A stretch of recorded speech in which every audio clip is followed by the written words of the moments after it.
സുന്ദർ സിയുടെ സംവിധാനത്തിൽ തമന്ന, യോഗി ബാബു എന്നൊക്കെ പ്രധാന കഥാപാത്രങ്ങളായ ചിത്രമായിരുന്നു അരൺമനെ 4. ചിത്രത്തിന് ഒരു മികച്ച അഭിപ്രായം തന്നെ സ്വന്തമാക്കാൻ വേണ്ടി സാധിച്ചിട്ടുണ്ടായിരുന്നു.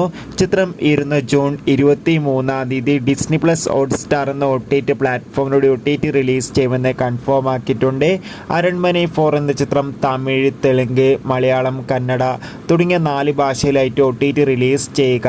എന്തായാലും കാത്തിരിക്കാം നമുക്ക് അരൺമനെ 4 എന്ന ചിത്രത്തിൻ്റെ OTT റിലീസിനായി. എത്ര പേരാണ് ചിത്രത്തിൻ്റെ OTT റിലീസിനായി കാത്തിരിക്കുന്നത്? തീർച്ചയായും കമൻറ്റ് ബോക്സിൽ രേഖപ്പെടുത്തുക.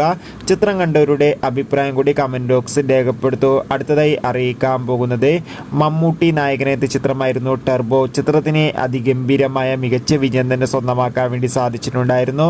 ചിത്രം ആമസോൺ പ്രൈം വീഡിയോസ് എന്ന OTT പ്ലാറ്റ്ഫോമിലൂടെ OTT റിലീസ് ചെയ്യുക. ചിത്രം ജൂലൈ ഓഗസ്റ്റ് മാസമായിരിക്കും OTT റിലീസ് ചെയ്യാൻ പോകുന്നത്. എന്തായാലും കാത്തിരിക്കാം കൂടുതൽ അപ്ഡേറ്റിനായി. അടുത്തതായി അറിയിക്കാൻ പോകുന്നത് വർഷങ്ങൾക്ക് ശേഷം എന്ന ചിത്രം ഇപ്പോൾ മുതൽ സോണി ലീവിലൂടെ ലഭ്യമാണ്. പൃഥ്വിരാജിൻ്റെ ആടുജീവിതം എന്ന ചിത്രം ഉടൻ തന്നെ ഡിസ്നി പ്ലസ് ഹോട്ട്സ്റ്റാറിലൂടെ OTT റിലീസ് ചെയ്യും. പൃഥ്വിരാജ്, ബേസിൽ ജോസഫ്, അനശ്വര രാജൻ എന്നൊക്കെ പ്രധാന കഥാപാത്രങ്ങളായ ചിത്രമായിരുന്നു ഗുരുവായൂരമ്പലനടയിൽ. ചിത്രത്തിന് നല്ല മികച്ച അഭിപ്രായം തന്നെയാണ് ലഭിച്ചിട്ടുള്ളത്. ചിത്രം ഉടൻ തന്നെ ഡിസ്നി പ്ലസ് ഹോട്ട്സ്റ്റാർ എന്ന OTT പ്ലാറ്റ്ഫോമിലൂടെ OTT റിലീസ് ചെയ്യുക. എന്തായാലും കാത്തിരിക്കാം ഗുരുവായൂരമ്പലനടയിൽ എന്ന ചിത്രത്തിൻ്റെ കൂടുതൽ അപ്ഡേറ്റിനായി. ചിത്രം കണ്ടവരുടെ അഭിപ്രായം കമൻറ്റ് ചെയ്യുക. ചിത്രത്തിന് ഇപ്പോൾ വേൾഡ് വൈഡായി 83 കോടിക്ക് മുകളിൽ കളക്ഷൻ നേടിയെടുക്കാൻ വേണ്ടി സാധിച്ചിട്ടുണ്ട്. ടോവിനോ തോമസ്, ഭാവന എന്നൊക്കെ പ്രധാന കഥാപാത്രങ്ങളായ ചിത്രമായിരുന്നു നടികർ.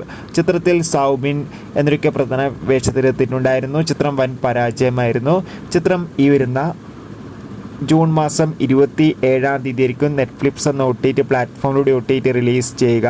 ചിത്രവും മലയാളം, തമിഴ്, കന്നഡ തുടങ്ങിയ ഭാഷയിലും OTT റിലീസ് ചെയ്യുമെന്ന് കൺഫേം ആക്കിയിട്ടുണ്ട്. എന്തായാലും കാത്തിരിക്കാം നമുക്ക് നടികർ എന്ന ചിത്രത്തിൻ്റെ OTT റിലീസിനായി. ചിത്രം കണ്ടവരുടെ അഭിപ്രായം കമൻറ്റ് ചെയ്യാൻ വേണ്ടി ശ്രമിക്കുക. അടുത്തതായി അറിയിക്കാൻ പോകുന്നത് നിവിൻ പോളി, അനശ്വര രാജൻ, ധ്യാൻ ശ്രീനിവാസ് എന്നൊക്കെ പ്രധാന കഥാപാത്രങ്ങളായ ചിത്രമായിരുന്നു മലയാളി ഫ്രം ഇന്ത്യ. ചിത്രത്തിന് ഒരു ആവറേജ് അഭിപ്രായം സ്വന്തമാക്കാൻ വേണ്ടി സാധിച്ചിട്ടുണ്ടായിരുന്നു. ചിത്രം ജൂലൈ മാസം 5 സോണി ലീവ് എന്ന OTT പ്ലാറ്റ്ഫോമിലൂടെ OTT റിലീസ് ചെയ്യാൻ പോകുന്നത്. എന്തായാലും കാത്തിരിക്കാം ചിത്രത്തിൻ്റെ OTT റിലീസിനായി. കൂടുതൽ സിനിമാ വാർത്തകൾക്ക് OTT അപ്ഡേറ്റുകൾക്ക് വേണ്ടി ചാനൽ ഇപ്പോൾ തന്നെ സബ്സ്ക്രൈബ് ചെയ്യൂ.